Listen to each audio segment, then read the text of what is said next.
Baik. Ini adalah contoh lain dari peristiwa osmosis. Jadi, gambar yang pertama ini adalah sel tumbuhan. Ya, jadi sel tumbuhan, kalian ingat sel tumbuhan itu memiliki dinding sel sehingga bentuknya relatif tetap. Ini adalah gambar sel hewan. Baik, Miss akan jelaskan di sel tumbuhan dulu. Nah, perhatikan gambar yang di tengah-tengah. Jadi, kondisi sel tumbuhan ini adalah kondisi yang isotonis. Jadi, bentuknya relatif tetap. Lingkungan selnya ini bersifat isotonis, sehingga air yang masuk dan air yang keluar itu sama. Disebut dengan isotonis. Nah, sedangkan yang lingkungan sel yang bersifat hipertonis. Jadi, ini sel.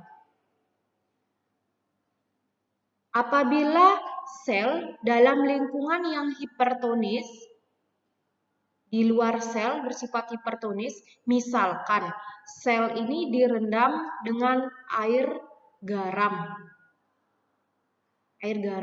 Sel direndam dengan air garam. Apa yang terjadi dengan sel ini? Nah, yang terjadi adalah peristiwa osmosis. Jadi, air di dalam sel, karena air di dalam sel itu lebih tinggi konsentrasinya, lebih encer, maka air di dalam sel ini akan keluar dari sel.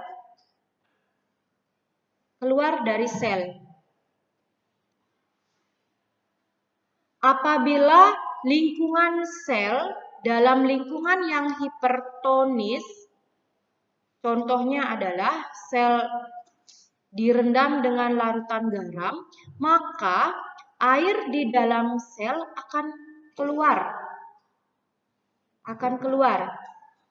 Sehingga membran sel akan menciut. Ini adalah membran sel. Membran sel akan menciut. Kenapa menciut? Karena air di dalam sel terus-menerus keluar. Kenapa air di dalam sel terus-menerus keluar? Karena lingkungan sel bersifat hipertonis. Lingkungan sel yang bersifat hipertonis.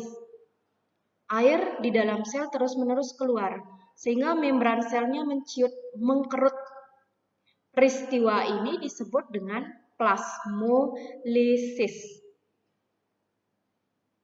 Jadi, plasmolisis ini terjadi pada sel tumbuhan, di mana sel tumbuhan lingkungannya bersifat hipertonis, di luar selnya bersifat hipertonis, yang menyebabkan air di dalam sel terus-menerus keluar. Airnya saja yang keluar, karena di sini ada membran selektif semi permeable.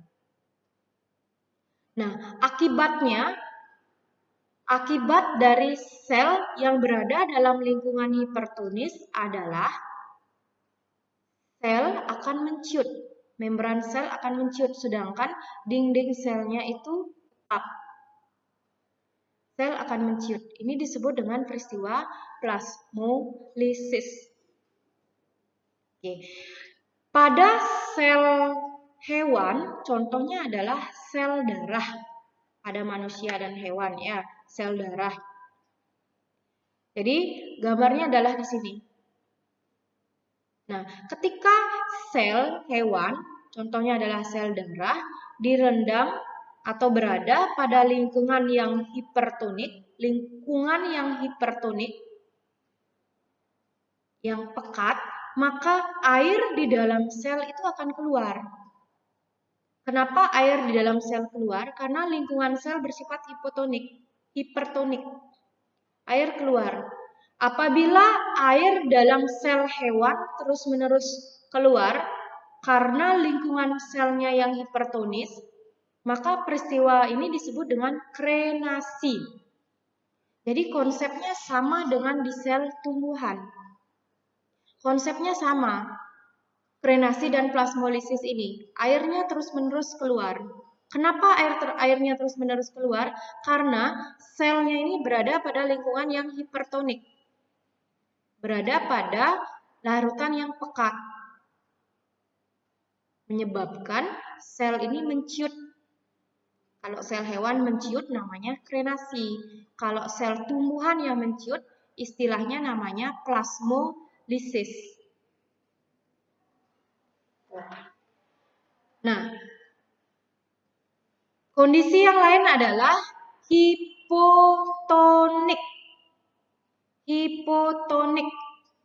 Apabila sel hewan maupun sel tumbuhan yang direndam dalam larutan hipotonik, contohnya adalah larutan yang kaya akan air. Kaya akan air. Maka air di luar sel akan masuk ke dalam sel. Masuk ke dalam sel. Kalau pada sel hewan, gambarnya adalah ini. Jadi, ketika sel berada dalam lingkungan hipotonis, maka air yang di luar sel akan masuk ke dalam sel. Sehingga kondisi sel, kalau di sel tumbuhan itu namanya turgid, segar. Ini terjadi pada pedagang yang menjual bunga potong. Nah, penjual bunga potong pasti dia mencelupkan batang tumbuhan pada rendaman pada air. Ya, jadi ditaruh di air batang pohonnya sehingga tumbuhan akan lebih lama tingkat kesegarannya. Nah, itu adalah salah satu dari peristiwa osmosis yang lingkungan selnya adalah hipotonik atau hipertonis, sama saja. Jadi air masuk ke dalam sel. Nah, sel akan mengembang. Pada sel tumbuhan, mengembangnya sel karena air di lingkungan masuk ke dalam sel itu disebut dengan turgid. Turgid. Sel akan kelihatan segar. Tumbuhan akan kelihatan segar. Ya, ini. Nah, apa yang terjadi apabila air terus-menerus masuk? Air terus-menerus masuk. Kalau pada sel tumbuhan, air terus-menerus masuk itu masih bisa ditoleransi karena di sini memiliki dinding sel yang kuat untuk melindungi. Nah, tetapi pada sel hewan, apa yang terjadi jika air terus-menerus masuk? Sama seperti kita meniup balon. Kalau balon terus-menerus ditiup, udara terus-menerus masuk, maka akan menyebabkan balon tersebut pecah. Sama seperti pada sel tumbuhan dan sel hewan. Kalau sel hewan lebih cepat pecah. Jadi, jika air terus-menerus masuk, maka sel tersebut akan pecah. Istilahnya namanya lisis. Kalau pada sel hewan namanya hemolisis. Lisis artinya pecah. Ya, tidak menutup kemungkinan juga terjadi pada sel tumbuhan, walaupun dia sudah memiliki dinding sel yang tebal. Jadi, pada sel tumbuhan juga bisa pecah. Lisis, air terus-menerus masuk. Oke, jadi osmosis perpindahan molekul zat pelarut. Jadi yang Miss jelaskan tadi yang berpindah itu hanyalah air dari konsentrasi larutan yang lebih encer, hipotonis menuju konsentrasi yang lebih pekat. Jadi tujuannya untuk jadi keseimbangan. Oke. Jadi peristiwa difusi dan osmosis itu kalian bisa jelaskan dalam laporan praktikum kalian. Jadi kalian